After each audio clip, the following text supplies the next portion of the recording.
गोरेगावच्या घटनेनंतर ड्रग तस्करीचा मुद्दा पुन्हा ऐरणीवर आहे। मुंबई विमानतळावर मागील 1.5 वर्षात मोठी कारवाई आहे। तब्बल 1407 किलो अंमली पदार्थ जप्त आहेत। तब्बल 286 जणांवर DRI या पथकानं अटकेची कारवाई केली आहे। अधिक माहिती घेऊया आपल्या प्रतिनिधी मीनाक्षी म्हात्रे यांच्याकडून।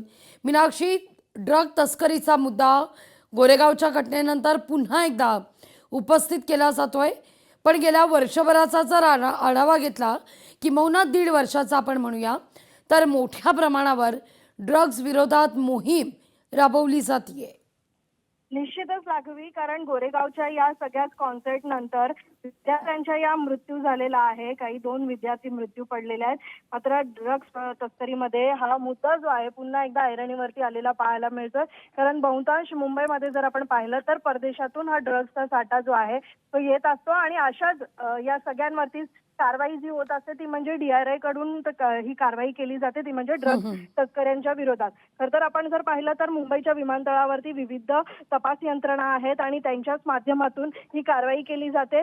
तसंच जर आपण पाहिलं तर 1.5 वर्षामध्ये तब्बल 1407 किलोचा अंमली पदार्थ जो आहे तो जप्त केला होता।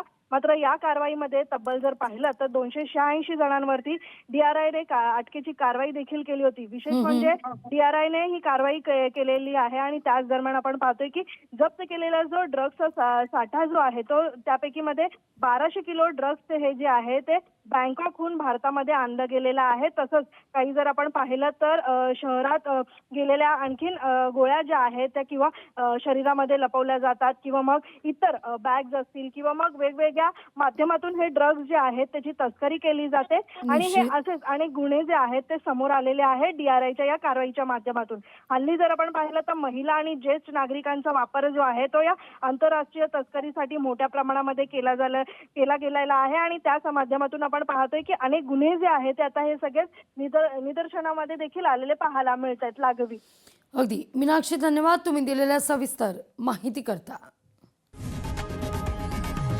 लोकशाही मराठी ऐका, पहा, जागरूक रहा।